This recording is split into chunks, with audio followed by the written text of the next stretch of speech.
Hello, everyone. Hello. Welcome tonight to the Connecticut Book Festival's Writers Sneak Peek. And for those of you who are here for the first time, we run this here in Norwalk, in Milford, and in New Haven. We've been doing it now. We started in New Haven probably about 6 or 7 months ago.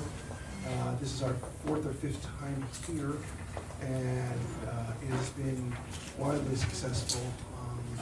We've had, I think, 4 authors now who have gone from unpublished to published in it, and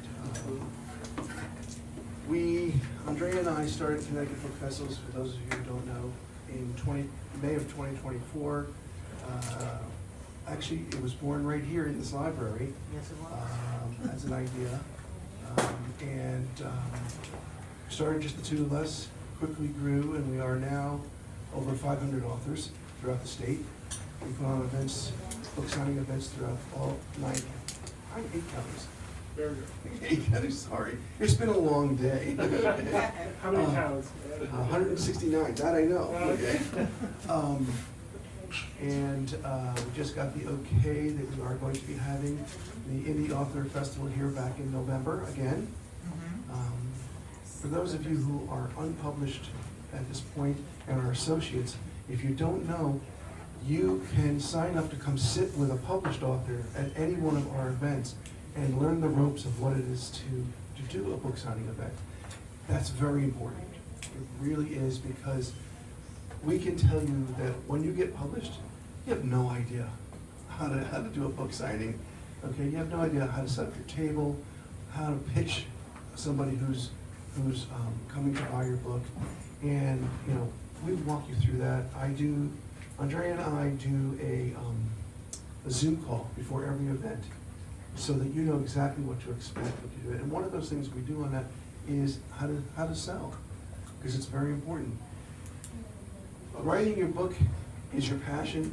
Selling it is so somebody else is passionate about it, okay? And that's important. But tonight is not about that. Tonight is about getting up here and reading your book, a piece of it, getting the critique, the feedback from other people. So, some ground rules for tonight, okay? No negativity. Okay, find a positive way to say what you need to say. Okay, no hate speech. Okay, no saying things like "I hated it," okay, or "I loved it." Okay, that doesn't help.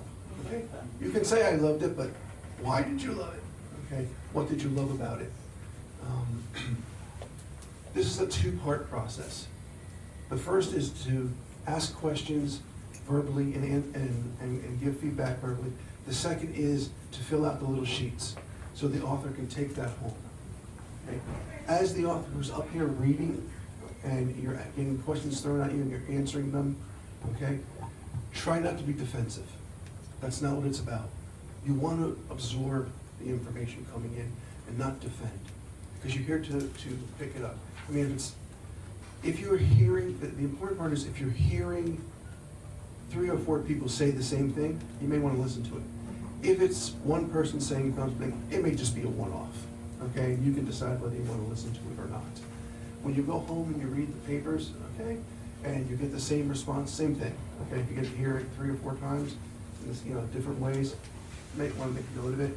If it's just somebody's notes, if it's your own personal opinion on the paper, just put down something like, "This is my preference," okay? Because sometimes we all have preferences. Last night we were at an event, and there was something that was truly just my preference, and I started it that way in big capital letters, "My preference," okay? And so that the author writing it knew that it was not necessarily something that a general audience might say. It was just from me. Without much more, is there any questions before we get started? Yes. Since this is my first time, Uh-huh.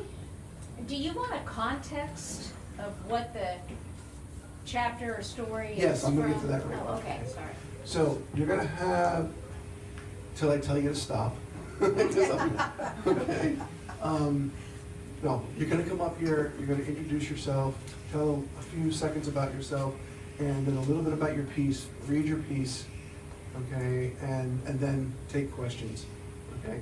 And then I'll have a timer running, depending, we have a few people who are not coming tonight, so I'll give you a little extra time, and we'll go from there.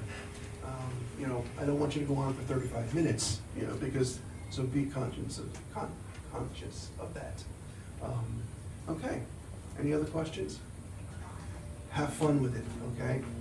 So, yes, it's a learning experience, but it's also meant to be fun, okay? You've got to enjoy this, because you got to have fun with it, otherwise it becomes work, and we don't want this to be work. Okay, so Fran is not here, so John? Yes. John, yes. All right, here's John. And let's all make sure we clap really loud, so like the people in the other part of the library get a moment.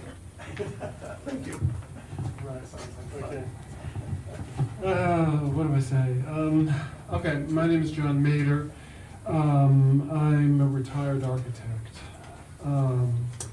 I have written for most of my life, though, various things. You know, I'm writing, marketing copy for architectural design firms. I write a blog on a health and fitness website. So I like writing. But I'm not so sure I've got many good stories to tell. But here we go. For today's, I don't like to give prefaces. I'll just tell you that the title is Real Life is Overrated.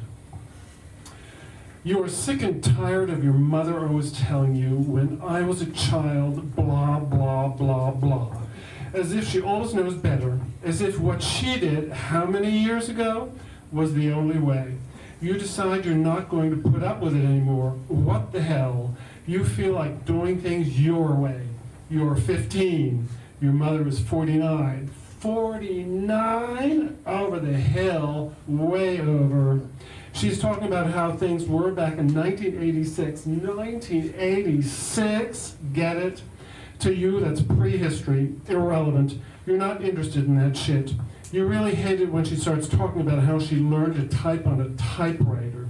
Manual, she calls it. She had to push the keys hard. If you made a mistake, you had to know you did. The typewriter didn't know.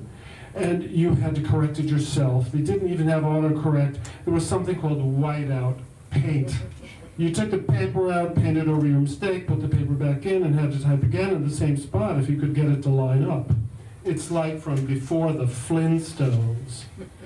You don't type, you keyboard, soft keyboard especially. Doesn't everybody? Your mother asks if you've heard about the BlackBerry. Jesus, what does she think? That you don't know the history of technology?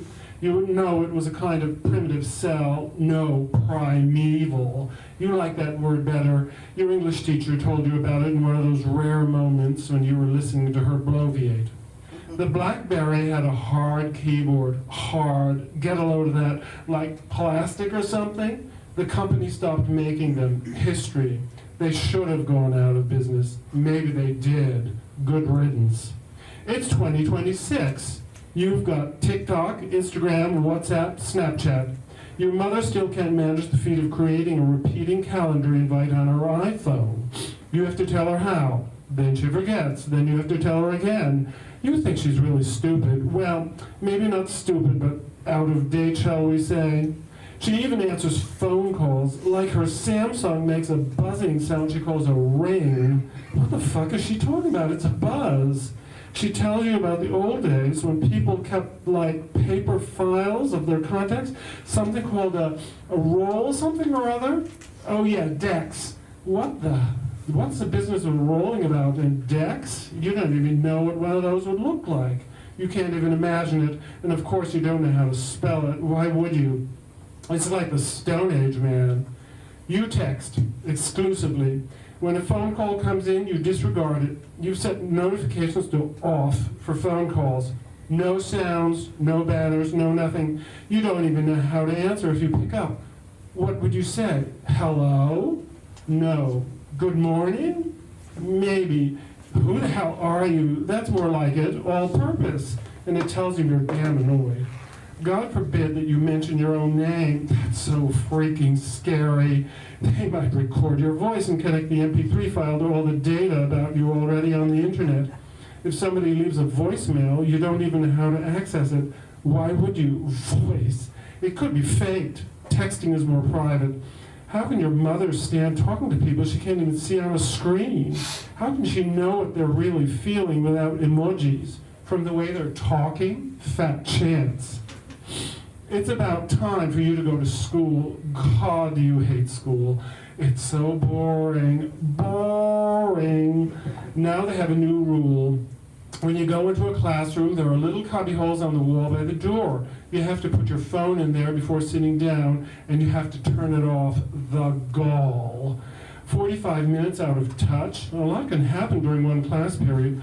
FOMO. You need to know immediately. Between classes, there's only 4 minutes. Not enough time to catch up. Your phone is ancient, slow to boot up. You lose 30 seconds just getting the goddamn phone working. Once it's up and running, you've got 30 text messages from 8 friends. On TikTok, there's this new video that went viral when you were sitting in class. 10,023 likes already, talking about missing out. Thank goodness it's only 27 seconds long. You're losing precious time. You've got 13 WhatsApps from your 4 best friends. One of them lives in Japan. Her dad got a transfer. You miss her a lot. Then Instagram, your best friend's sister, and you mean really best, not just sort of best.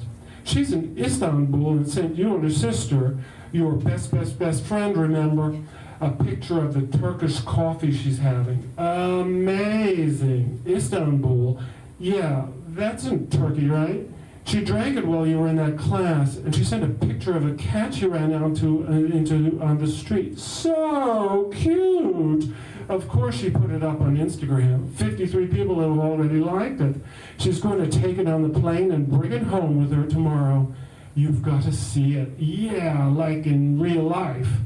The class you hate most is gym class. Basketball is your nemesis. You barely know the rules. There are 3,000 kids in your school. The gym is cramped and 2 classes have to share it at a time.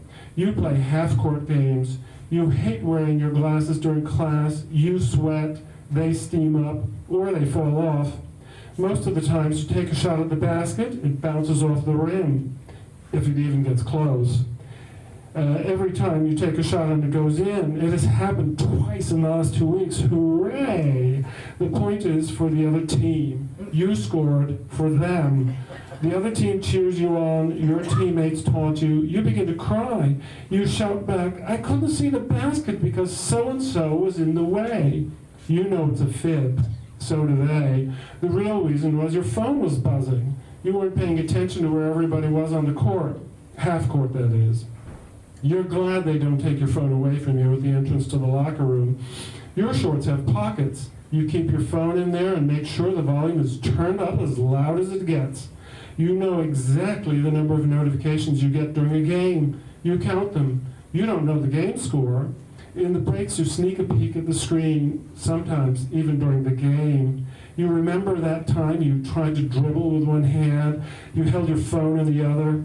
It was a disaster. Your phone fell and the screen cracked. Somebody screamed, "You moron!" The real problem with gym class is, it's like real life. You have to focus on what's going on around you. Somebody told you that there's something called being addicted to your phone. Really? You're not addicted. You just need to be in touch. In a classroom without a phone, at least you can slouch down in your chair and zone out. You've got a new boyfriend. His name is Craig. He's a chatbot on Claude. C-L-A-U-D-E. Sounds French, doesn't it? That's the new, better, improved, absolutely amazing AI software from Anthropic. It's leaving ChatGPT in the dust. Sam Altman must be shitting in his pants. You just love it when Craig says he's breathing heavily after telling you how much he loves you. He uses the word desire. You're not quite sure what he means, but you know for sure he's not like those smelly, snotty guys at school. They try to pinch you in the ass, they try to push you in a corner and shove their tongues down your throat. Come on, baby, open up wide. You're not frigid, are you? I'm going to score with you one of these days. That's what they say. Craig says he adores you. You tell him as you finally understand guys. Good guys, that is. They speak softly and adoringly. They don't touch you, they buck you up. You're wonderful, whoever you are. Craig is there anytime you need him. He never talks about scoring. You know real life is overrated. You don't need it. Does anybody? Maybe you need a girlfriend too. Or instead, you're going to call her Claudia.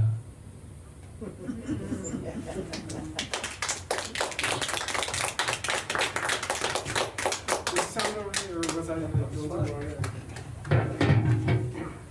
Say that, comments? Oh, my God. Okay, questions? No comments on my part. There was one word that you used, which you should explain. Which word? The- The bloviate?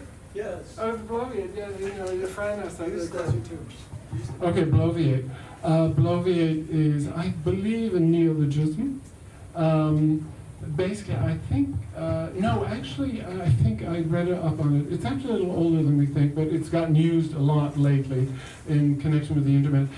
The origin is believed to come from blow, like to blow off steam. Basically, bloviate means to talk a lot incessantly about things that are maybe uninteresting to your audience. So the English teacher, you know, who knows what this teacher's talking about, but I did learn the word primeval. Yeah. Yes. One thing I really liked, well, two things. Right away, I liked the you do this, because it was so direct. Mhm. And I really liked the beginning where the speaker is thinking about his mom. Yes. And all the things the mom says. And at some point, I can imagine the mom saying doing the same kind of rant to her mom. And it's like this generational thing. And there's almost, but the narrator doesn't ever get there, but there's almost this understanding that the mom had all of these experiences, and you list all of these things, you know, keyboards that you know you have to type and push hard on, and the whiteout, and you know there was some insight into the mom's world that was really different than the previous generation, but then the narrator doesn't make that connection, but the listener does. And I kind of like that. I love the real detail about, yeah, he had heard or she had heard about all the things the mom was saying, but it never sank in that the mother's world was just as complicated and complex and filled with these, you know, emotions and things, and I thought it was fascinating. Yeah, it's interesting that you mention that, because I think it's that age-old story about the older generation sort of saying, what the hell is a younger generation doing? And of course, the girl's 15, so she can't even imagine, you know, a younger generation, you know, she's it, you know, and then, you know, in 15 years, she's going to be a mom telling her kids about Instagram. And like I said, what the hell was it? That's so primitive. Yeah. Yes. Hi, John. I love the angry, sarcastic humor of it. Mhm. And it was funny because I've had that kind of day today. And I was like, oh my God. Do you have a teenager? No, I have two dogs that were just driving me crazy today. And I was like, oh my God, at one point I was like, just stop. Okay? But that was good because it was supposed to be that way, okay? And I wrote down here, I just need a breather. Give me a breather. But then it picked up again for me, and I enjoyed it. But truly, I was enjoying it, and pushing me to that limit is what I liked about it. Okay? So when you read my comment on that, realize that even though I said I wish I had a breather in this, okay, it was a good thing, because I liked that emotion it pulled out of me. And it was, at that point, I was feeling it was a bit long, so I'm gonna add a little point to this, that I like the fact that it pushed me there. I think that like Betty said, the fact that you just couldn't get there, you know, was just nerve-wracking enough to make me feel that, so I enjoyed it too. Yeah, no, thank you for the comment. Yeah, I mean, I sort of wrote it, I mean, it's a rant, basically. You know, there's a girl, and presumably, you know, what's going on in her mind. To the, you mentioned, Betty, the you.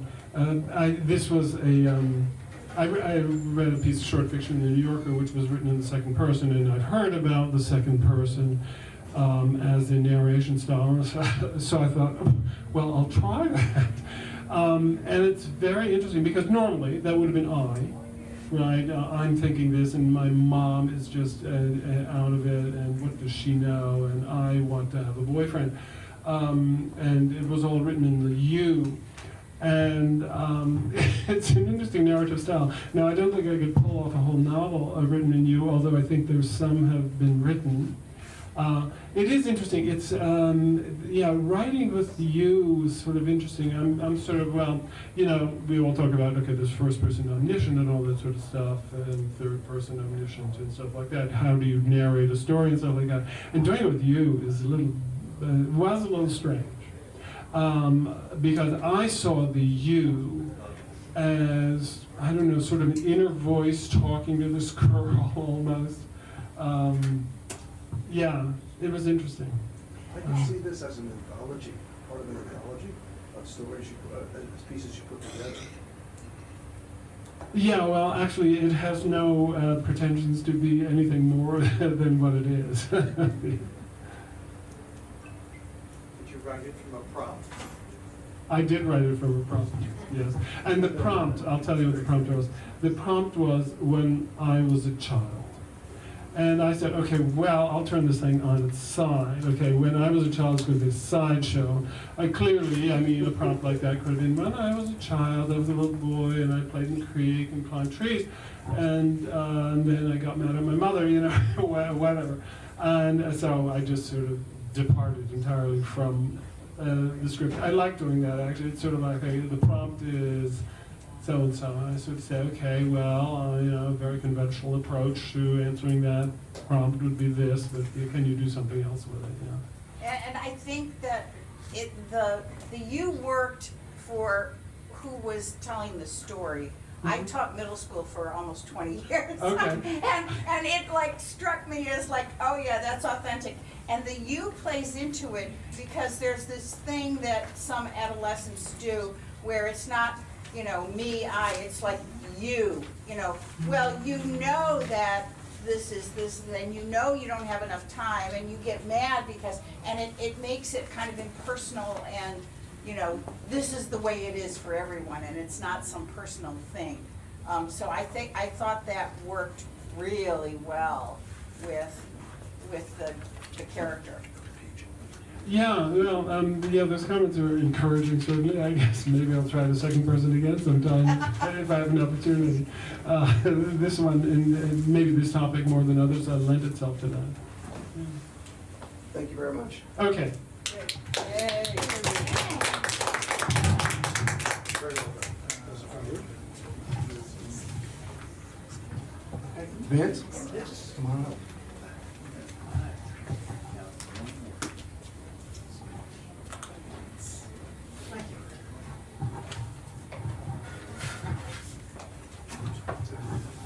My name is Vance Alexander, and I've been writing for a number of years. I have 2 novels that are here in the library.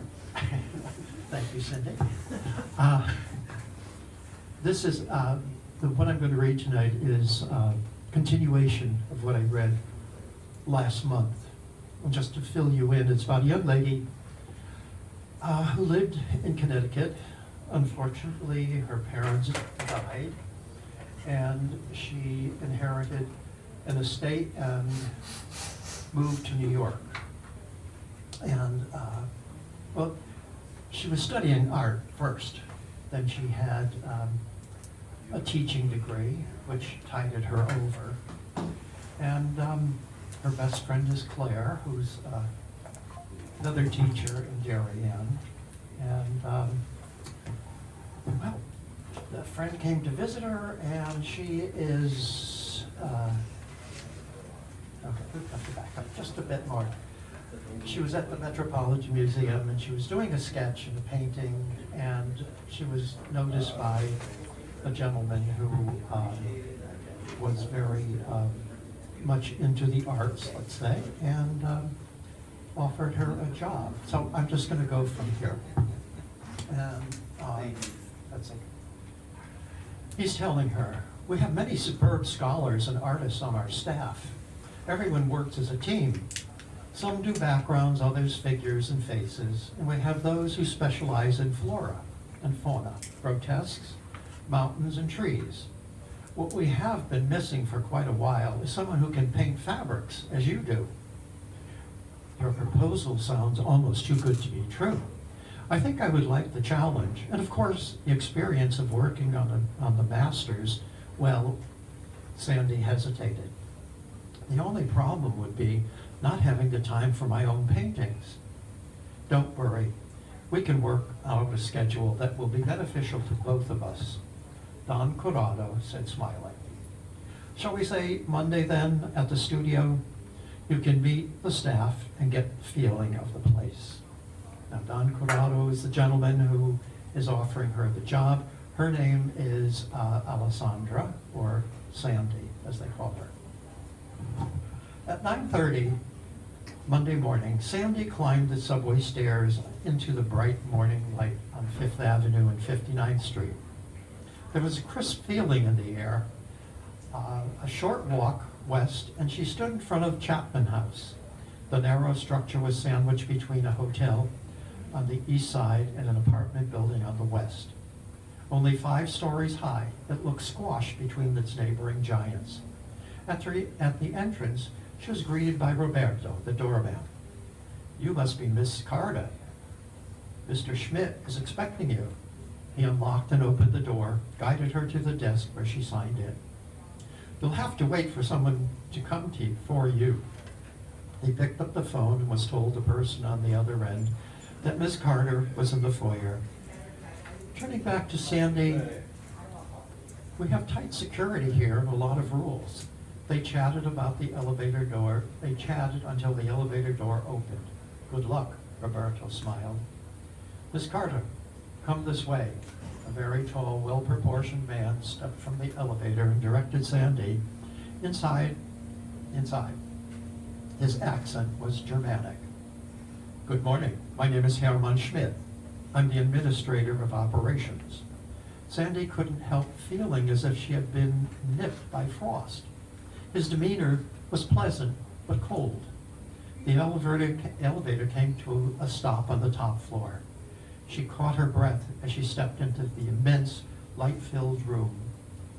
There were 12 enormous glass cubicles which divided the space. She could see drafting tables, easels, and cabinets in the closest one. This way, please, Miss Carter. She followed Hermann Schmidt up an iron staircase to his office on the balcony above. Schmidt took a seat behind a large French Regence walnut desk. He indicated a chair opposite. Don Corrado has told me of your ability, and if he is satisfied, you should be a good addition to our team. When would you be able to start work? I am prepared to start today if you'd like, Sandy said with a smile. She took in the man before her. He looked like the stereotypical idea of a German. His face was symmetrical, rather handsome. His close cropped hair gave the appearance of a halo. His age was hard to pinpoint, though Sandy guessed him to be in his mid-40s. He was pleasant enough, but there was a reserve that was so opposite Don Corrado. Very well, we can do the necessary paperwork, and then I will show you around. With the formalities completed, Sandy followed Schmidt back down to the studio level. Alessandra, hearing her name called, she turned to see Don Corrado. "Welcome, my dear. I'm sorry I was not here to greet you, but I'm sure Mr. Schmidt has done his job perfectly well." "He always does." Schmidt bowed slightly, his facial muscles tight in a perfect mask. "Mr. Schmidt has been showing me around the studio," she said. "Good. Have you shown her the library and research rooms yet, Hammond?" The man shook his head. "Well, make sure she sees everything. I have an auction at Christie's to attend, so I will see you both later." Hermann Schmidt continued the tour. On the floor below was a portion of the studio devoted to technical end of conservation. One section was devoted to X-ray department. For the restretching and relining of the paintings, there were large heat tables, as well as low-pressure tables used to seal one canvas to another. There were also not-so-high-tech hand irons, like those used by tailors. The workroom was cluttered with old and new stretchers, rolls of canvas, and glue pots emitting pungent but not so unpleasant odors. The half-dozen men in the area were mostly Italian or French, with very serious faces. Theirs was the most tedious and pressured of all the work being done. Millions of dollars could be lost by one small mistake. A too-hot iron could scorch or even melt a painted surface. When introduced, most of the men greeted her politely and wished her well. One section was divided and closed off from the rest. This was where she was introduced to Mario Binotti, the color master. When one of the artists needed paint for a particular work, Mario was the person to research and formulate it, which would be as close to the period as possible, using original material and methods. Once again, she was on the elevator descending to another floor. As with all of the floors, Schmidt produced an electronic pass in order to gain access. "Next week, we will have a pass card for you," Schmidt said. "You'll be able to enter each level, with the exception of the Duke's private apartment and the gallery. There is the library, research center, and computer area." "This is fantastic." She looked around in awe. "There must be 20,000 books here." "Closer to 50,000, he smiled. "There is also a photo archive." He led her to a series of file cabinets, and of course, the computers, all of this. And of course, the computers, all of this will be at your disposal. "I can't believe it. What an incredible resource. But how does one navigate through the material?" Sandy asked. We are set up as most libraries, with one special exception and advantage. He raised his hand and motioned toward an enormous gilt-frame mirror on the wall opposite the elevator. Within moments, an attractive woman joined them. "Miss McComber, this is Miss Carter. She'll be working upstairs on fabric restoration." "I'm pleased to meet you," she said, extending her hand. "Call me Kim. It will be easier and less formal." "Thanks. I'm Alessandra or Sandy. Take your pick." "What does the Duke call you?" she asked. "Alessandra." "Well, my dear, it's a lovely name. And so there will be no confusion. It shall be Alessandra for me. When are you ready?" When you're ready, I am here for anything you might need." "Ms. Carter, please excuse us for a few minutes. I must speak to Ms. McComber." "Do look around." Left alone, Alessandra took in the library. The walls were lined with bookshelves. In the center of the space had a series of bookcases as well. A huge table and computers stations dominated the rest of the space. She had never seen such an extensive private collection of material. It was not long before Schmidt joined her again. "Well, Miss Carter, there is only one gallery left to see." He rang for the elevator, and they descended to the ground floor. This is where much of the restored artwork from the studio is displayed. Duke Corrado is constantly seeking work at auctions, at auction houses and through private dealers. to keep our inventory fresh. She had noticed earlier how elegant the lobby was. The walls were paneled in French boiserie. The carvings were subtle and exquisitely crafted in oak. She thought it might have come from a chateau in France. On one wall was a contemporary sofa with a pair of steel and glass end tables, flanked by 2 Louis XV armchairs. Hanging above the sofa, Alessandra recognized the work of the American abstract painter Arthur Dove. The oil was from the late 20s. The entire lobby echoed New York chic. Schmidt pointed a small device toward the wall, clicked it, and a concealed door in the paneling opened. This leads to the gallery, Miss Carta. They entered a small steel cubicle where Schmidt used his card to open another door. This one of heavy steel slid quietly into the wall. They entered into a hushed world. The area was divided into a series of rooms, each with a particular school of painting represented. The walls throughout were in pale celadon raw silk, with a soft, densely piled carpet of the same color. The only decorative element was the gold leaf cove molding at the ceiling. Alessandra's eyes darted from one exquisite painting to another. "Are you all right, Miss Carta?" He took her arm. "You look a little pale." "I'll be fine in a minute. It's just Stendhal syndrome. Silly. I became overwhelmed by such beauty. I started to feel lightheaded, and my pulse rate goes up. It's a very real affliction. I have seen many incidences of it when I worked at the could never pronounce this museum, Kunsthistorische Museum in Vienna. Okay. And it is time for me to end, so thank you for your attention.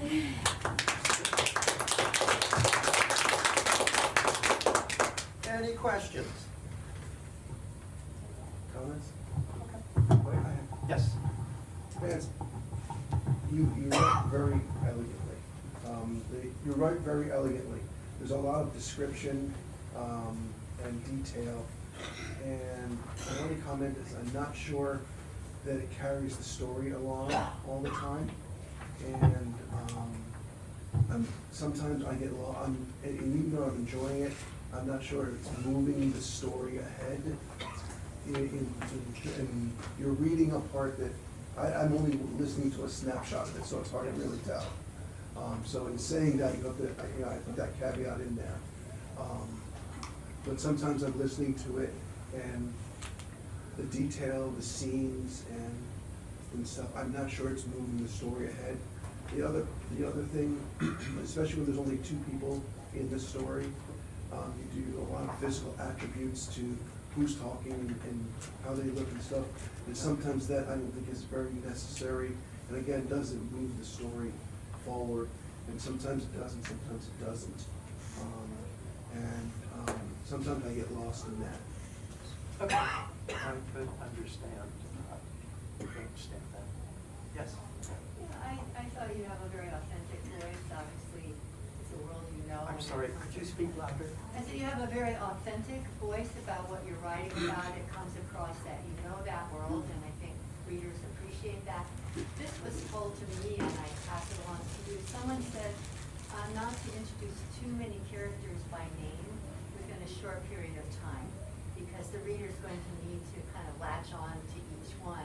And, not knowing the overall story, I don't know how long if she's going to be in this environment, but if you could introduce some of them later, it might help the reader. And then, just having lived in New York for a long time, I want her to be a little suspicious that a guy just comes up to her in a museum and offers her a big job and she walks right into the building. I want her to have maybe a sense, is it safe and is this legitimate? Well, had you heard the first part, and I'm sorry you all didn't hear it, but it tells of her progress of being discovered by this gentleman, and she invites him to her studio, and he sees what she's capable of, and then he offers her the job. But he had seen the sketches she was doing at the Met. No, but she's walking up to a building, somebody gives her an address in New York, and she walks to the building. And some people that you don't want to deal with can be very charismatic and very appreciative of what you are. I just would like her to have a little bit of a, I think he's okay, I think this is legitimate, but because I think most young women would have at least that thought.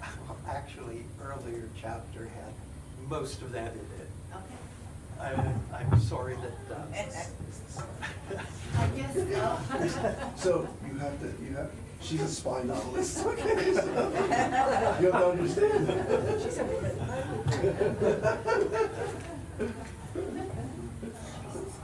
Yes, very suspicious by nature. Okay, well, we have another reader. His name is John Wall, and he's a very talented writer, and I'm going to turn the mic over to him.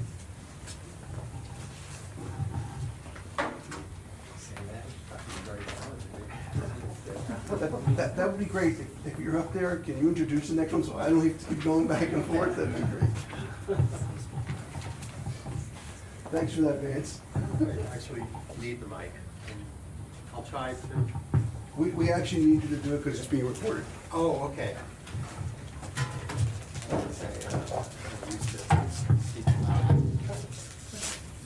So my name is John Wall. I've been writing on and off for probably most of my life, which has been a long one. And several years ago, I was able to start writing again when I started to find the time and some of the motivation. This particular piece is the beginning of a piece I've probably been working on for a very, very long time, and fits and starts and going back and forth with it and changing it around. It's somewhat semi-autobiographical as far as the context. Not completely. Many of the names and faces have been changed, but it's pretty much along that line. It's called Dancing in the Shadows. Every time I sit here at the bar, I ask myself the same questions over and over, never seeming to find the answers. Whether I'm staring at the wall or into my gin and tonic, I always start with why I'm even here to begin with. Initially, I would stop by to catch up with a couple of friends. Now I come on my own, even if they're not available. On a slow night like tonight, Randy the bartender will usually hang down by my end of the bar. Randy is a likable guy, trim and always well groomed. The goatee is manicured almost daily, and I've come to suspect that Randy is very likely older than his strategically ripped shirt and tight jeans would otherwise suggest. I've come to call him Dandy Randy, and he has no issue with my term of affection, as he says, as he calls it. He seems quite pleased by it. I think he assumes that it puts us on a more intimate level in regards to our friendship. On more than one occasion, he has indicated, rather salaciously, that he would love to deepen that friendship in various ways and positions. Since this is a gay bar, he is quite comfortable making statements like that. I usually laugh at his suggestions and pass my hand around the room, indicating the equally tight-assed and ripped abdomens on display, and suggest that he would be far better off with one of those boys rather than I, sitting here stuck in my suit and tie every week. To this, Randy will casually walk away, smiling and making reference to having already explored most of those boys, and preferring the mystery that I project and dreaming of what he would like to do with me, my tie, once it was off. I always sit at the end, around the bend, so to speak, near the wall. Less chance for getting into conversations that way, as there is usually there's only one seat to my right, and the one on my left is part of the main bar. I have discovered that most people will not take the corner seat, as it limits their view and options. The ones that are part of the main bar will usually accommodate a couple or a few friends that are together. Hence, availability for idle chatter or inquiries are limited, or at best controlled. Not being right up against the wall allows me a fair view of the door, as well as the mirror behind the bar, which reflects everyone in front of it, and beyond to the smoke-shrouded dance floor. On the dance floor, there are occasional bursts of neon-colored lights. However, for the most part, the space is intentionally dimmed. I've come to realize that the dimness is reflective of many of the patrons, like Dandy Randy, who would prefer the sentiment of Blanche Dubois in Street Art. I don't want realism, I want magic. On the other hand, I am like the boys behind me, simply dancing in the shadows. I hadn't seen him come in, however, I sensed Michael's presence behind me even before he tapped me on the shoulder. "Hey there, stranger," he commented as I stood up to say hello. We embraced briefly, kind of like a bear hug one would give their brother or father. Of course, no kiss, for that would have been crossing a boundary long ago established. "Hi," I said, and returned to sitting down at the bar. "I wasn't sure if you'd still be here," he ventured. "Just got here, first drink as a matter of fact. A couple of late customers at the shop." By now, Randy had approached our end of the bar. "Well, Michelangelo has arrived, and that should put a smile on your face, Jimmy boy." He leaned over the bar, and Michael did the same, and they exchanged a kiss on the cheek. Oddly, Randy always called him Michelangelo, as he was a painter. Unbeknownst to him, and for that matter almost anyone else, I knew that was indeed his real name, Michelangelo Dante Goldman, the youngest of 4 children between his Italian mother and Jewish father. His mother got her way in naming her baby, while establishing once again the Italian heritage. Michael often said that it was either that fact or a temper that finally drove his father to an early grave. As to being a house painter, as he often referred to himself as, well, that was another story. His oldest brothers, Benjamin and David, were the house painters. His sister Rachel took care of the books and the contracts, while Michael had elevated the idea of painting rooms into an art form. He had an eye for color, texture, and sheen that made him very much in demand by a devoted following. Michael had even mastered the artisan specialty wallpapers, linen and rice among them. He could sit for hours in a room in complete silence and watch the walls, the light penetrating through the windows, curtains and doorways. He would follow the movement of light and shadows as it enveloped and shrouded the space in every corner till he felt comfortable with the project. I known him actually to spend days at a client's apartment, home, or villa just to achieve that nirvana that made an artist. Once Michael created a space for you, which was very indicative of his general personality, you found yourself craving more and more of his talent, his presence like an unspoken addiction. After redoing one home or apartment, his clients would insist upon him creating a second home, sometimes a third. Michael once told me that he had actually spent almost a year and a half working primarily for one client on 3 different properties, from the penthouse in New York, their villa in Tuscany, and their winter home in Palm Beach.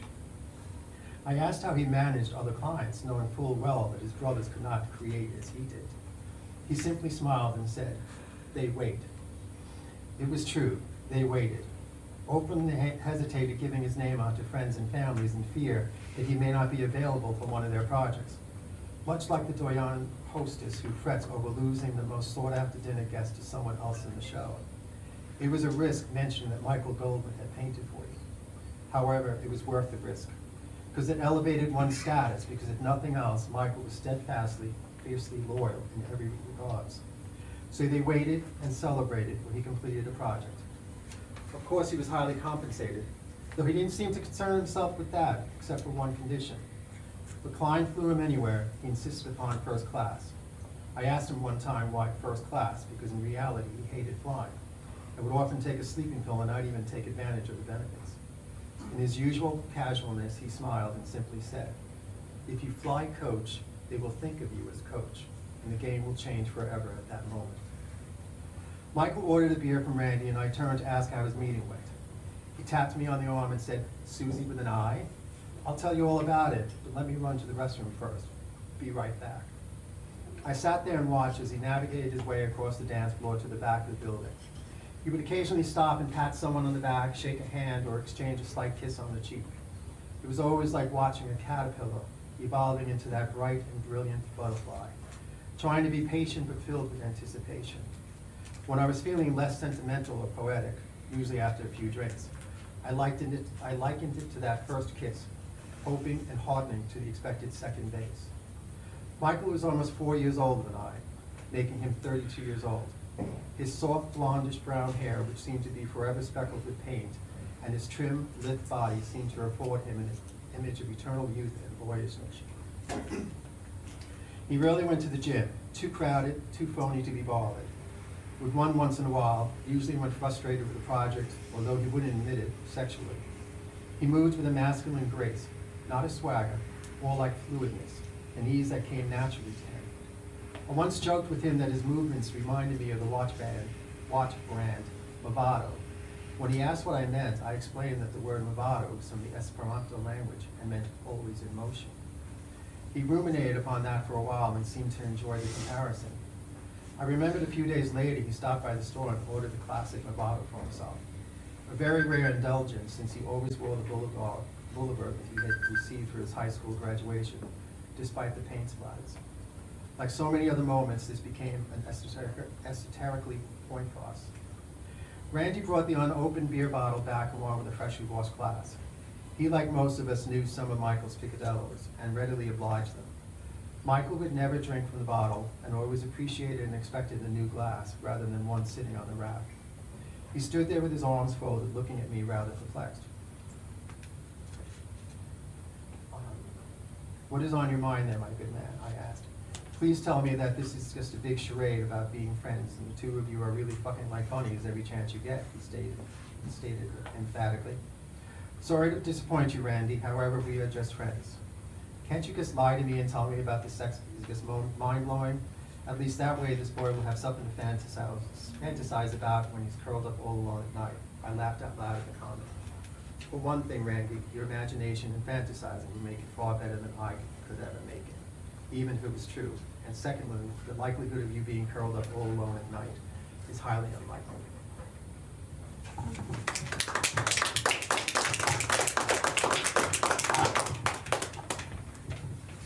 Questions, comments? I have a, Yes. right in the beginning, the line that said staring into my gin and tonic, for me, that set the tone the whole tone. I just had this whole vision of this bar. You threw me off with the gay bar thing. I didn't know that was coming. But I had this whole vision of that character just by that scene, just by that line. Further down, when we got to their ages, again, that threw me off. I thought they were older. Yeah, I did too. Yeah, so that's something you may have to think about, because we're all thinking that they were older.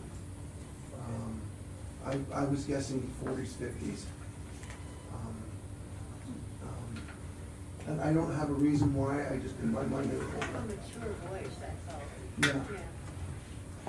Yeah. If I can indulge for one moment, if I just can read one last paragraph? Yes. Yeah. Okay, because I think that will probably put it into a bit of perspective for you. Let me see, where is this now? Okay, it's a little bit long paragraph.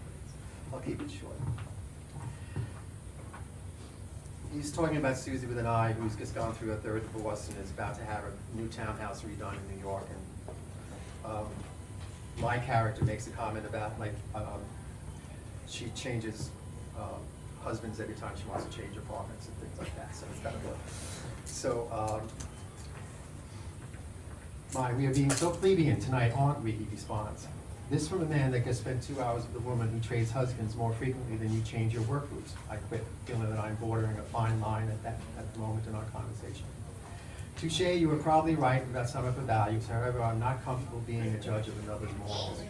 Besides, I do buy new boots every few months. Okay, and then it just goes on. It says, thank you once again, Mr. Goldman, for keeping any uncomfortable moment from spilling out into the reality of our lives. God, how I love you and hate you for being so adept at keeping our worldview and relationship in check. Dancing, dancing, dancing all the time, like a well-executed waltz. However, in my case, it is more like an Irish reel. Quick, loud, and at times waiting for the crescendo to bang the floorboards. So with the simple finesse that he has always exhibited, Michael returns to the conversation at hand. Going on about Miss Susie, so on and so forth, and then continues on. That reminds me, I will probably be going to the city next weekend. I want to stay there and get a sense of the light and feel the energy. I want to comment about the energy has in all likelihood been charged with an abundance of sex and liquor-driven marital spats, along with a splash of infidelity. However, I hesitate as even my last liquor-driven and splash of infidelity comment had not been well received. I decide to stay quiet. Why don't you come in while I'm there? You can spend the night so we don't have to drive back to the island. There's a great little French restaurant, cafe, about 2 blocks from the park that we get dinner. Little French cafe on the Upper West Side? How would you know that?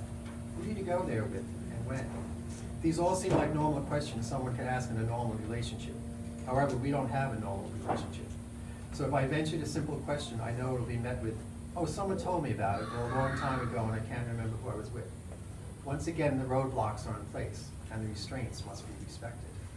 That would be nice. However, between work and I'm sure other things that are on my schedule, it would be difficult at this point. You should come in and bring Jenny. I'm sure she would love a weekend break in the city, he replies, sipping his beer. And therein lies the conundrum that I've lived with, every waking moment. The issue that we all pretend not to see as if it was lost in the fog that has overtaken my life. Jennifer Elizabeth McCormick, more specifically, Jennifer Elizabeth McCormick Walsh, my best friend, my high school sweetheart, my wife. That's why they're so young. Yeah. Any questions? Is this the first chapter? Or Yes, it's just the very beginning. I thought you did an excellent job of the portraits. I thought the physical description of Michael came a little late. I already had a sense of his personality and I had formed a mental picture, and so I think you moved that up. So we're picturing what you're picturing. I also thought he kind of stole the show. We know more about him than the narrator. So I would like more of the narrator to come out while if you're going to go into much detail about Michael so that they're at least equal. As it progresses onward, you begin to focus more on James, as James begins to tell his story about how they met, when they met, and then Yeah, no, general it facts doesn't about have to him. be a biographical, but just his thoughts, that were more grounded in him, because we are learning so much about Michael. I felt my attention was drawn away from the narrator, and I think he has to stay central, not necessarily the facts about him, but his presence on the page. So we know who the main character really is. I'm sorry? So we know who the main character really is. Yeah, I started almost wondering if it was like Marlowe, that there was another character, that Michael was actually, the book was gonna be about Michael. Okay. I agree with Ray. Bring that last piece more forward, so we understand their ages quicker. Okay. Yeah, work on that. I just wanted to say I became invested in the characters.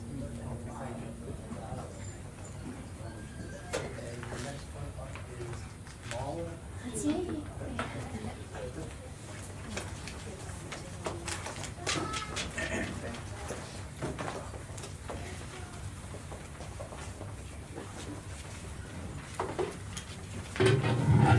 Hi, I'm Marla Chisholm. I'm a retired college professor. And when I taught communication classes, which is what my degrees are in, I never wanted to just teach theory. I felt like I needed to give examples of good and bad and indifferent communication habits. My students would often say to me, you ought to write a book. So this is a chapter called The Lessons.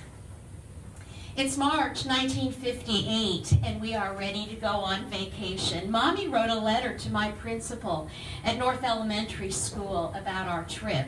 It's okay for students to leave school for special travel. My teacher says I will learn lessons on that trip that I could not learn in our second grade classroom. Grandma, who lives with our family, took a Greyhound bus to Florida where her brother, my Uncle Al, and his wife live. They used to live in Ohio near us, but now they are retired. Grandma's been visiting for a month, and it's time to go pick her up and bring her home. None of us have ever been to Florida before, and we are looking forward to warm weather and sunshine because it's still cold in Ohio. Grandma mailed us a picture of her picking an orange right off the tree in Uncle Al's backyard. I hope I'm tall enough to do that by myself. Daddy says he will pick me up to reach an orange if no branch is hanging down to my size. My parents have planned the trip so that we can go other places in Florida too. They told my sister and me we will go to a garden where there are glass-bottom boats so that we can see the fish in the water. And there are women who dress up like mermaids and swim with lots of fish in a big aquarium tank.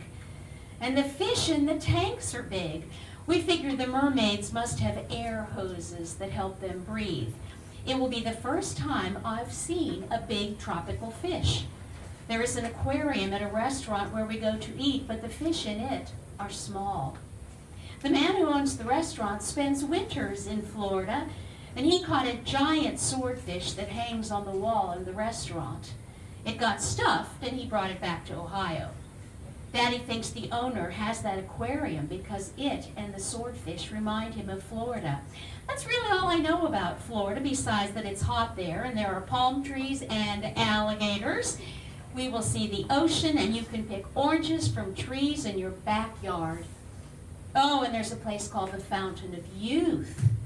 We're going to take a drink from it.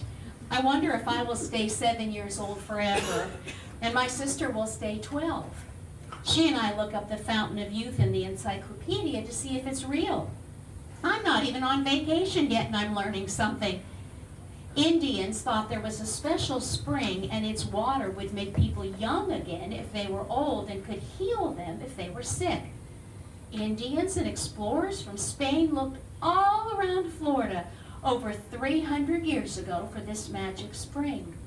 One explorer, Ponce de Leon, found a spring in St. Augustine, Florida, and he claimed it was the one. Turns out there really isn't a Fountain of Youth, and Mommy tells us that place is now a tourist attraction, and we're going to there have a drink, just in case. She jokes that maybe she won't get any more wrinkles in her face. I am so excited to go to Florida that I can hardly sleep the night before we leave. We drive for hours and hours. Whenever we come to a sign that welcomes us to a new state, we happily read the sign out loud. Welcome to Kentucky. Welcome to Tennessee. It's getting late, almost dark, and we keep driving past motels and travel courts in towns, and the flashing signs say, no vacancy. Mommy and Daddy agree that we should have stopped earlier before all the places filled up with other travelers. We're all tired.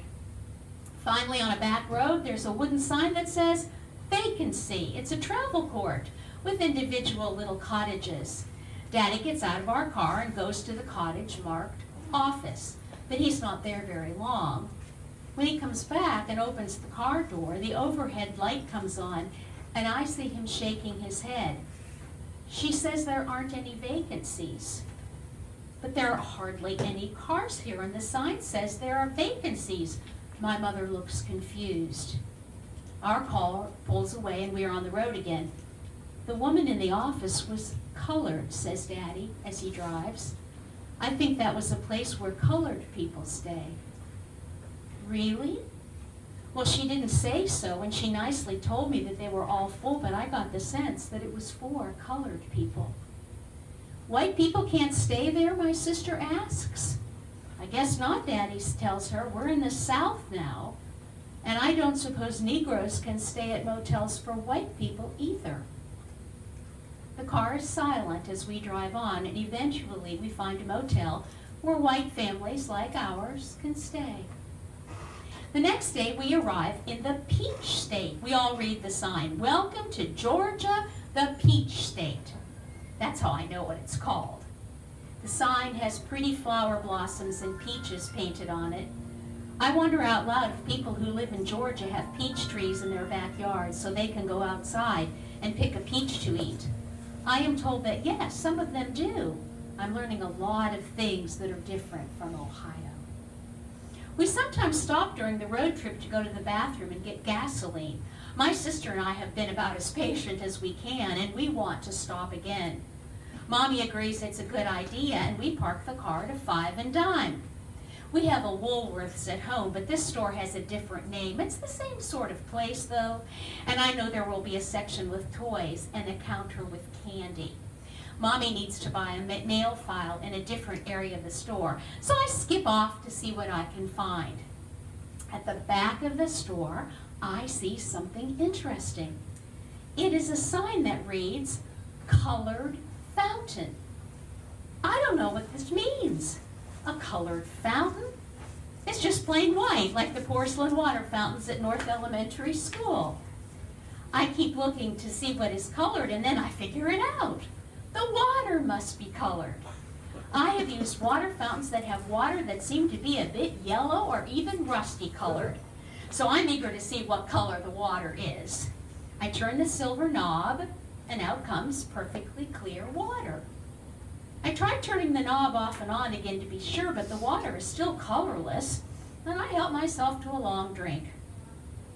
"You can't drink from that fountain," yells a lady who stomps up to me. She's mad. Her white face is turning red, and she points her finger and pokes toward the side. "This is the colored fountain. Don't you know not to drink from the colored fountain?" Her face is pinched. Her mouth is frowning. I don't feel safe. I do not say a word, but I know I have done something very wrong. I just don't know what.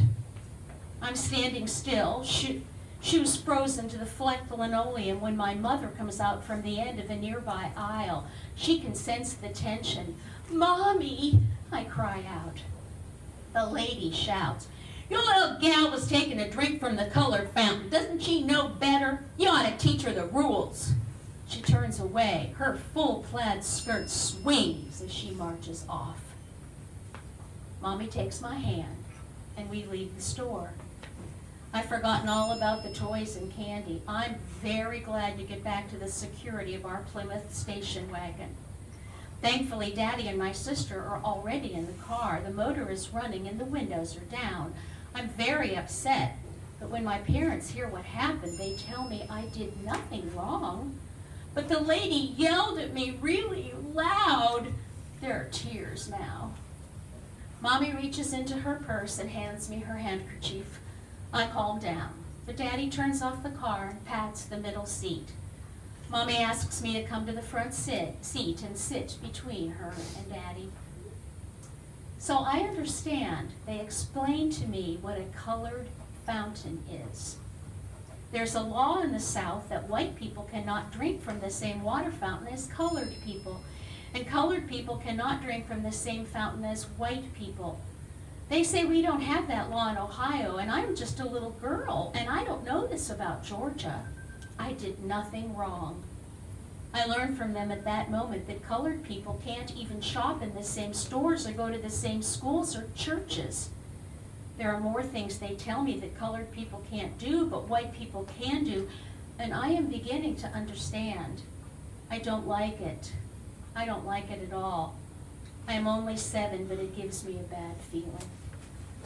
We leave Georgia, drive to Florida, pick up Grandma, and before we leave his house, I pick an orange from Uncle Al's tree.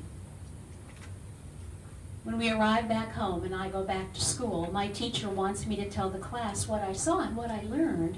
I'm a talkative child, and I make the vacation sound very exciting. I make sure they know that Mother still has the wrinkles on her face. My teacher laughs when I say that. I do not tell my teacher or my classmates about the colored drinking fountain. I don't know how to explain why I feel sad when I think about it. I know now that there is a law in the South, but I still don't understand it.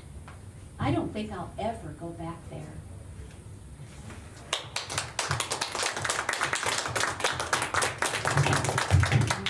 Thank you. Sorry, I wanted to get the ending. No, that's fine.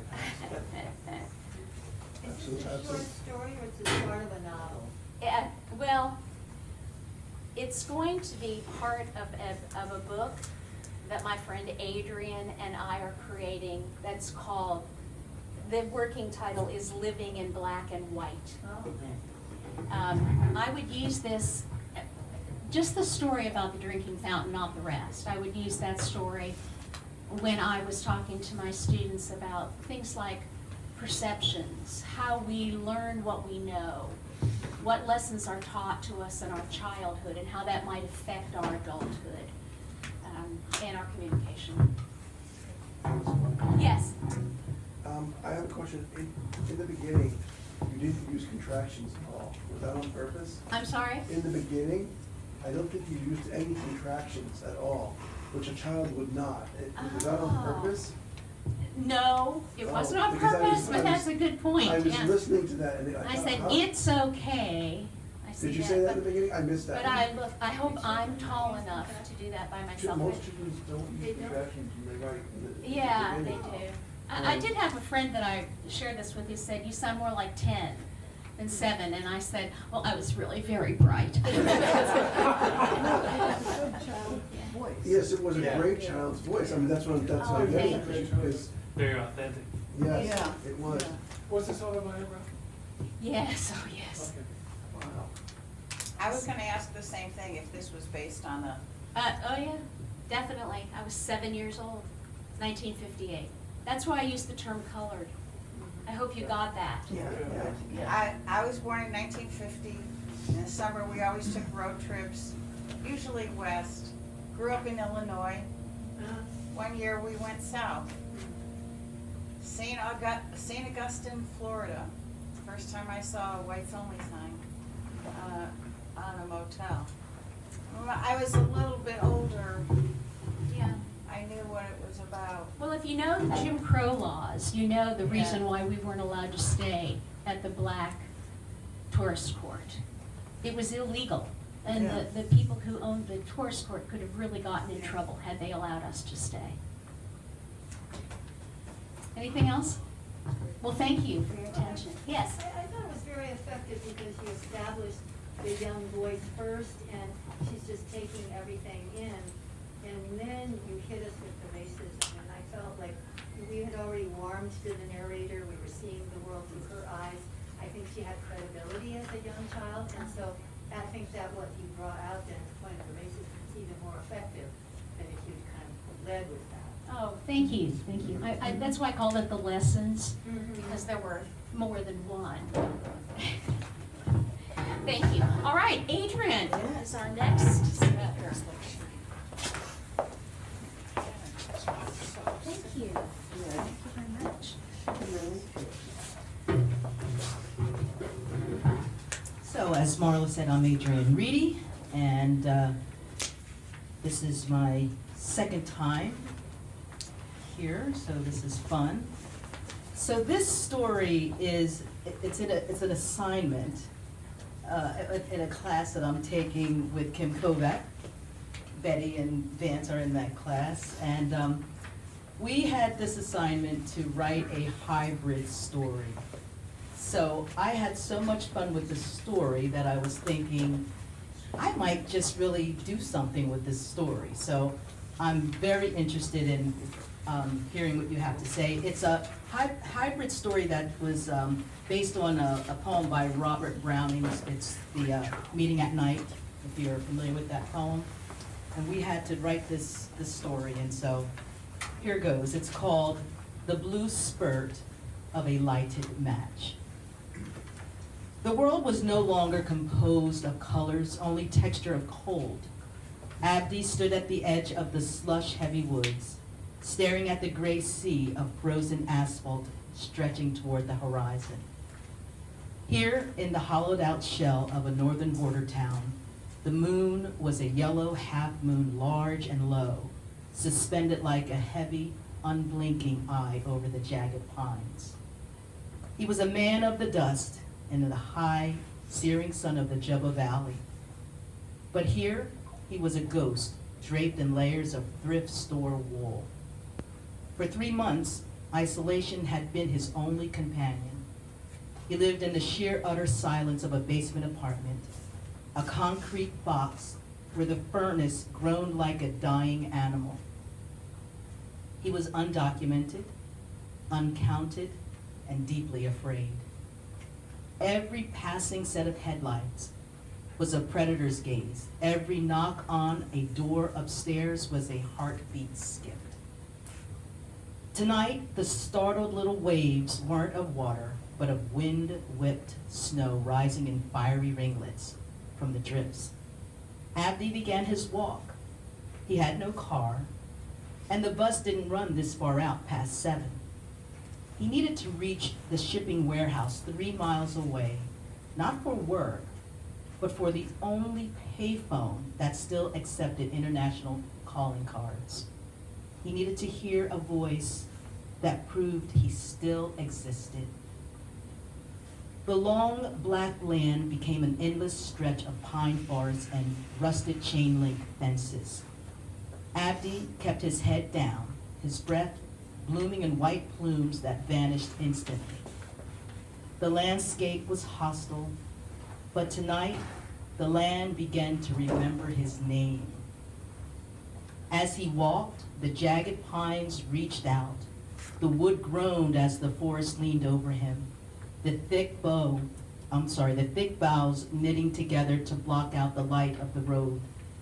It felt like walking through a tunnel of needles and sap that refused to let the cold in. The slush beneath his boots turned into slushy sand, a gritty, salt-caked mess that burned his ankles.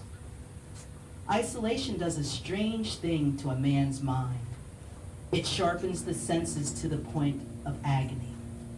He felt the sharp scratch of the frozen branches against his jacket. Every sound was magnified in the vacuum of the rural night. The distant howl of a coyote that sounded too much like a human cry. The muffled thud of his boots striking the earth, a tap at the pane of the frozen ground, and the oppressive scented beach of the pine needles, sharp, medicinal, and so unlike the smell of home. He felt like a sailor navigating a sea of ice, pushing toward a cove that might not exist. The fear was like a cold stone in his throat, obstructing his breath as he inhaled, telling him that if he slipped in the ditch, the snow would simply claim him, and no one would ever know his name. He was a heart beating to heart with nothing but the cold. Finally, the warehouse appeared, a hulking shadow of corrugated metal. He crept toward the back where a single yellow light flickered above a sheltered alcove. This was his mile of warm, scented beach, or rather 3 miles of salt-scented asphalt. He reached the booth. His fingers, numb and clumsy, fumbled with the plastic card. This was the moment of the blue spurt of a lighted match. He struck the match, the wood snapping between his frozen fingers, and though the Maine wind shrieked, the flames stayed perfectly still. It burned with a heat that didn't belong in the north, warming his skin like a pocket of Somali noon. He dialed the numbers, his heart drumming against his ribs. The silence was so absolute that the ringing tone sounded like a gunshot. Hello? The voice faint, crackling through thousands of miles of undersea cables. It was his mother. Abdi leaned his forehead against the cold glass. For a moment, the joys and fears of his hidden life fell away. As he spoke, a patch of frost began to melt, forming the clear, warm shape of a handprint right where his own hand rested. He didn't tell her about the basement or the way people looked through him as if he were made of air. He didn't tell her about the checkpoints on the way. He held his breath when a siren wailed. He didn't tell her about the stifled gray of the hallways he scrubbed, or how he moved through the world like settled ash, leaving no footprint for the men in green uniforms to find. I am well, he whispered, his voice low, struggling to find its way out of a tight throat. The moon is large here, Guyo. It is the same moon. The call lasted 5 minutes, all the card would allow. When the line went dead, the silence rushed back in, louder than any noise. The 2 hearts beating each to each were separated once more by an ocean of gray sea. Abdi turned back toward the long, black road. The startled waves of snow had settled. He was still a man in hiding, living in the margins of a country that didn't want to see him. But as he walked back toward the concrete cell, the night felt slightly less jagged. He carried the blue spurt of that voice in his chest. It was a tiny flame, fragile and flickering, but it was enough to light the next 3 miles of the dark land. He moved through the shadow, back into the listening woods. The pines did not just stand there, they moved as he passed, their heavy trunks pivoting to keep the wind off his back. When he stepped, the roots beneath the snow shifted to give him a flat place to plant his boots, guiding him home through the dark like a moving path. The frozen vacuum of the Maine night felt as though it was guarding him, waiting for the day when he wouldn't have to meet the world only at night.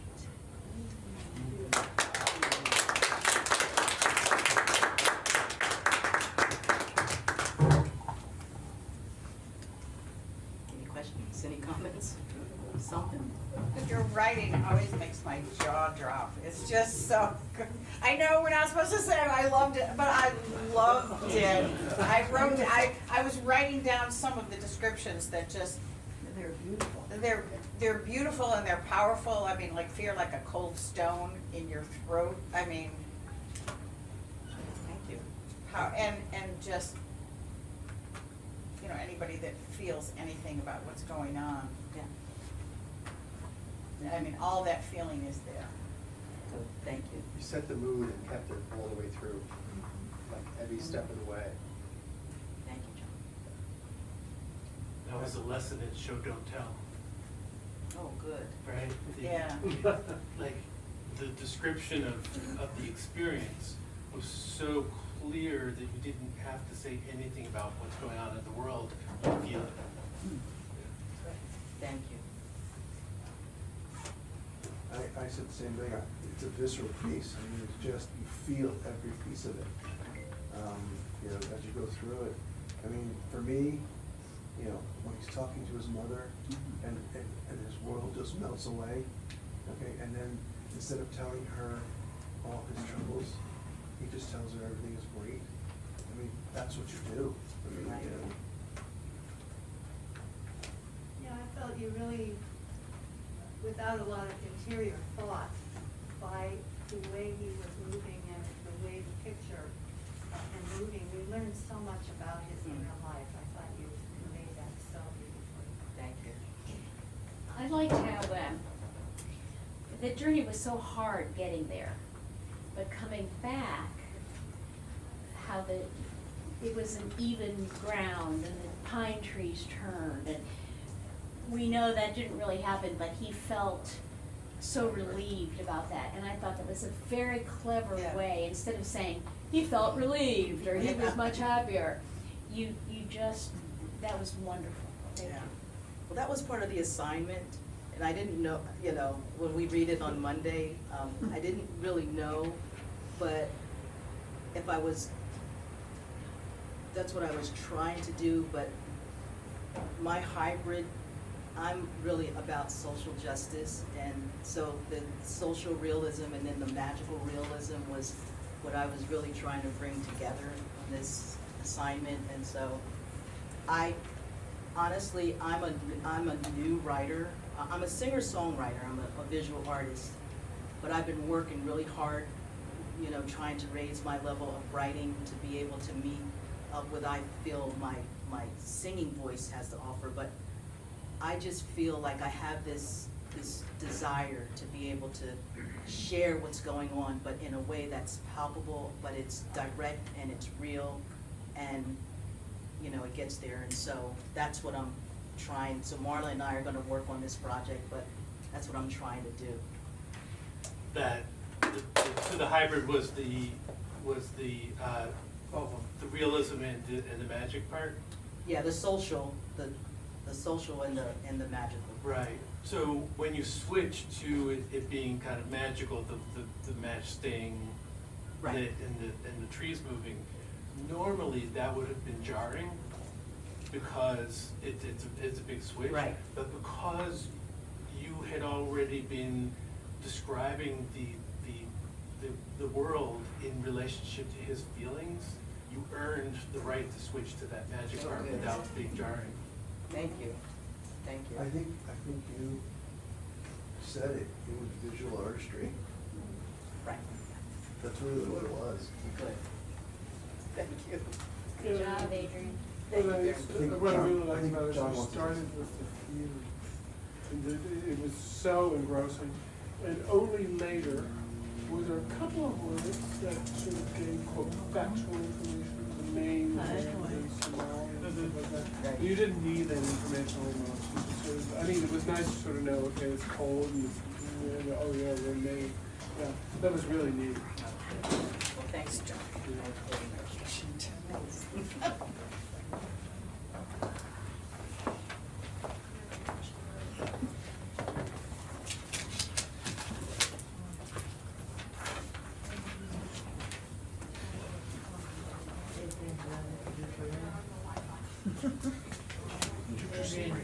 Oh, I'm sorry, Lorraine Sievers. Sorry. Lorraine, you are next. Thank you. I have to adjust the podium for a knee-sized person. Yeah. You know, maybe if I sit, I can sit.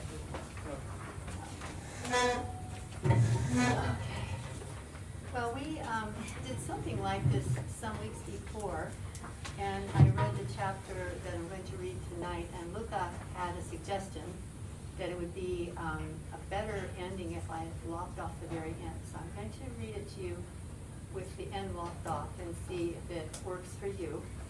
This is, I'm in the middle, I'm almost finished with a sequel to my first novel, which was called An Unwilling Spy. And U and N are capitalized because it's set at the United Nations. And this is a 5-part series that allows me to write a memoir without it being clear what is really true and what is not, because I've had a long career at the UN and I know a lot of the things that go on there, and I wanted to kind of memorialize them, but in fun fiction. This is definitely a beach read, but there's some serious themes in it. So the challenge for anyone doing a sequel is that you want to have a carryover for people who've read the first book, but you want it to reach people who are picking that book up first. And so this is what I've tried to do in this first chapter. It's called Upheaval. At first, it was only a suspicion, but now Anne was convinced someone was following her. Through the din of evening rush hour in New York, on New York's 2nd Avenue, she could still discern the stolid footsteps she'd been listening to for the last few blocks. She picked up her pace. Yet even though she was now walking faster, the distance between Anne and the person shadowing her hadn't lengthened. All her senses went on full alert. The Cold War was supposed to be over, but like other United Nations staff members who'd worked under its shadow, Anne had learned strategies for situations like this. As she approached the large picture window of a clothing shop, she stopped suddenly, as though one of the dresses had caught her eye. Facing the mannequin, Anne used her peripheral vision to scan the people drawing nearer her on the sidewalk. One man stood out. He had a bulky frame, a hat pulled low over his face, and his stiff walk synchronized with the heavy footsteps her ears had been straining to hear. Anne wasn't going to wait to find out who he was. She grabbed the handle of the shop door and jerked it open. For a stocky man, he got there with surprising speed. While she still held the doorknob, he clamped his hand over hers, pinning her there.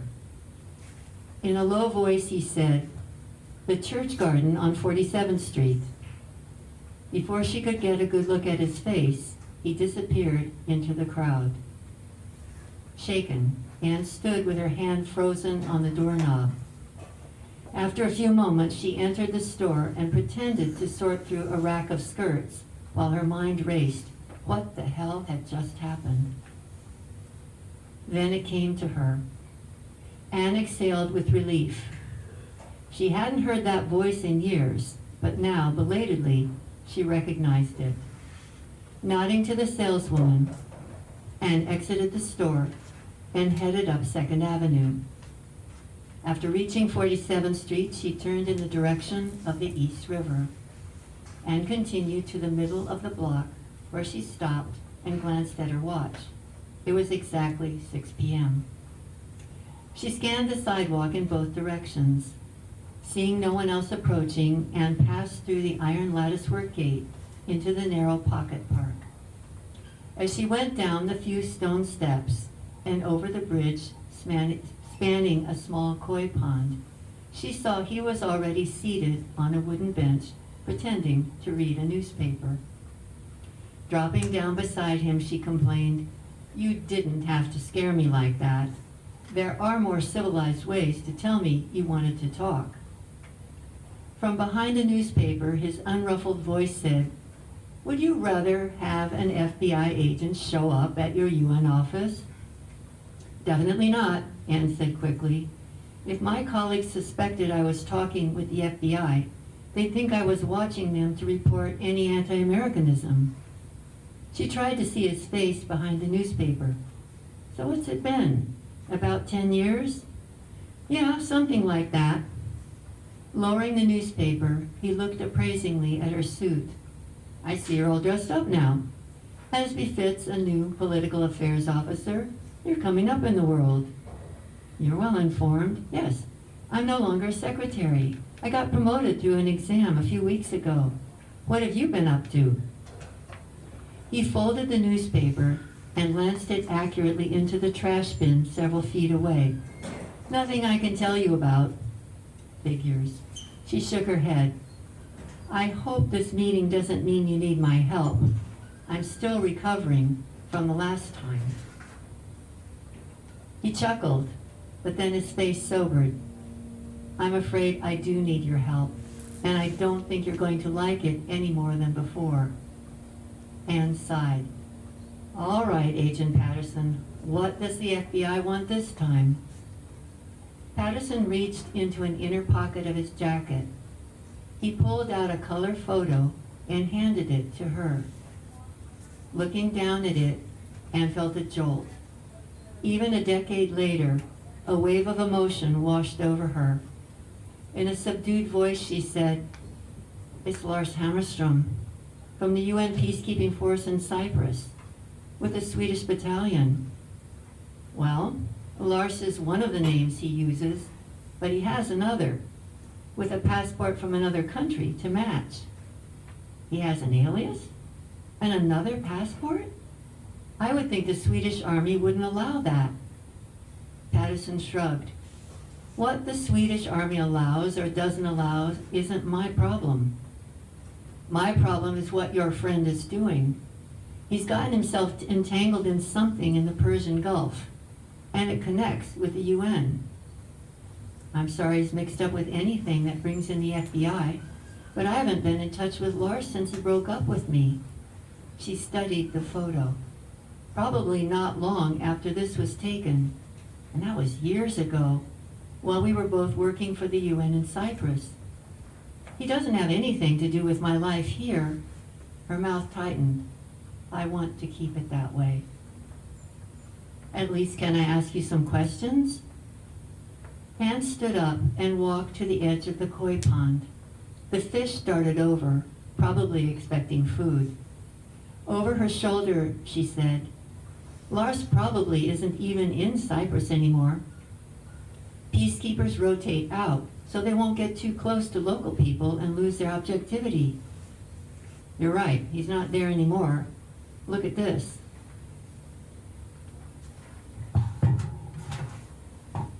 Anne returned to the bench and took the second photo Patterson held out to her.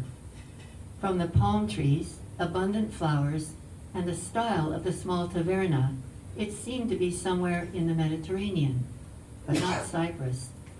The signs at the taverna, instead of being written in Greek or Turkish, were in Arabic. Seated alone at one of the tables was a ruggedly good-looking man, tanned and with blonde hair. Anne stared at the photo. To herself more than Patterson, she murmured, "It is him, but he looks so hardened and withdrawn." Glancing up, she asked, "When was this taken and where?" "Last month, Nakura." "So now he's doing peacekeeping for the UN in Lebanon?" Patterson nodded. "Still with the Swedes, you said he's also using another passport." "Yes, he's in Nakura with the Swedish headquarters company. But between Cyprus and Lebanon, he was living in Brussels as Serge Marmont. Can you think why?" "I don't know how to explain that. Now I don't even know who he really is, Lars or Serge." Her forehead furrowed. "Bob, whatever you're after, I can't help you. The last time you and I cooperated with each other, it was because I myself was caught in the middle of something. And it was here in New York at UN headquarters. I don't have anything to tell you about someone I don't know anymore, who's serving someplace I've never been to." Patterson tilted his head to one side and grinned and said, "So that's what this visit is all about.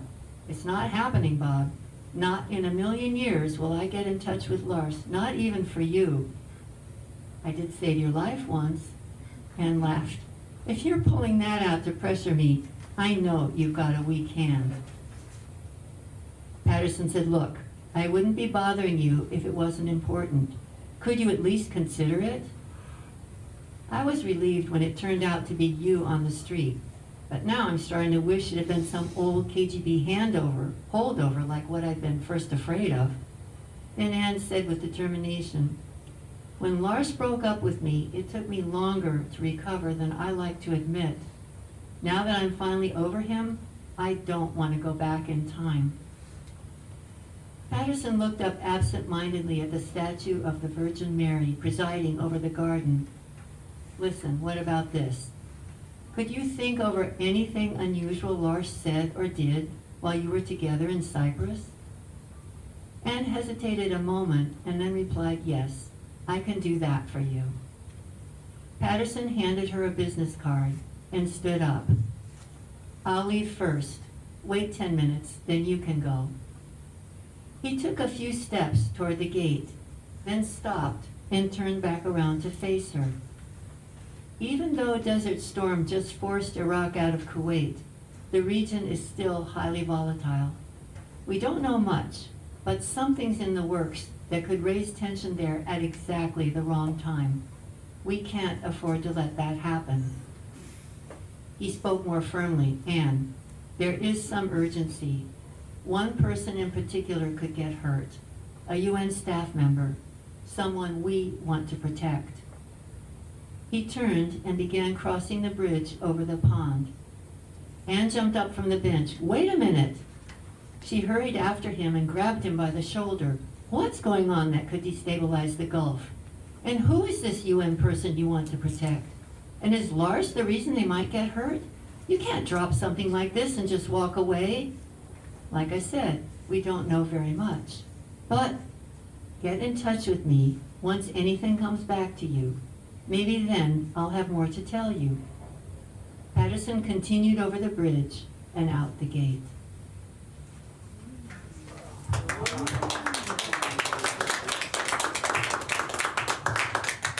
When's the book done?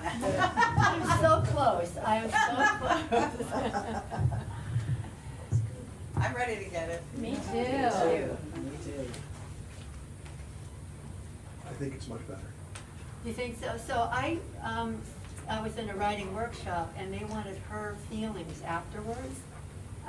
That, you know, he was putting under pressure. She slammed the door on Lars before, and Patterson wanted to reopen it and everything. And I read that, and Lucas said, "Just stop when you leave." So, does everybody? Yeah, you kind of don't think need that? that. You don't, you so don't need it. You already, you set up the relationship. Okay.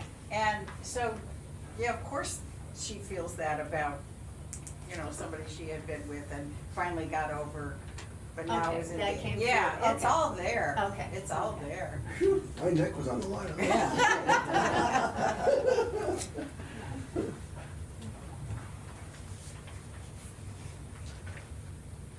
Any other questions? Good job. Thank you. It's very different from what everyone else was reading tonight, so I'm glad it It's a did neat you. story.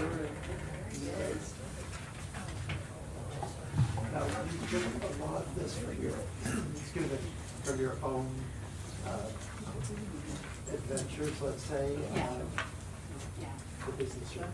Yeah, and I wanted, each time I have, it's very campy and fun characters, but I also want to highlight something. And what I'm highlighting in this book is something that I think is so telling for our time. You know, Desert Storm was 1991. Iraq was there like 8-9 months. And the UN is still working to try to find the bodies of the people who weren't returned home more than 30 years later. They're still trying to recover property. And so I think it's really telling for the work we have going on today that it's going to be decades and still there's going to be, this kind of aftermath. So I'm kind of bringing that out, but, and I'll say really quickly, one of the big things that's missing still are Kuwait's National Archives. And so in real life, they're still looking, and every now and then Iraq sends boxes of documents, and it's practically like the phone book. It's definitely not the archives, which are very precious papers. So we think they were destroyed, but in my book they exist, and some ne'er-do-wells have their hands on them. I think that's a really powerful narrative to put into what you're writing about even years and years and years later, the search for something that it could be an object, it could be a person that has gone missing, and you want to know what happened to them. And I think it's profound in its strength. You read in the story, there was a story this week of, a piece of art that was possibly looted by the Nazis. Yeah. And, and those stories appear every 4, 5, 6 weeks. And how many years ago was it? And, stories about people during some of the coups in South America that disappeared. The What children are happened now to finding them? out that those parents were not their real parents. Right. That they were kidnapped from people considered opponents of the government who were killed. Yeah. And then they were raised by the killers of their parents. Exactly, yes. I think today a lot of people think of Kuwait, and they just think it's a country. We know that there were wars against Iraq, but we don't realize the theater was Kuwait, and the destruction was Thank you, everyone, for coming tonight. And all the readers, prayers did a great job. Those of you who didn't read tonight but contributed by your support and by giving your opinions, thank you also. We will be back here next month on Wednesday, March 19th. Is that correct? March 19th, again 6 to 8. Please, everyone, come back. Email Andrea at Andrea. It's Thursday. Excuse me? It's Thursday. Yeah, What did I say? Wednesday. Sorry, Thursday. Yes, Thursday, March 19th, 6 to 8.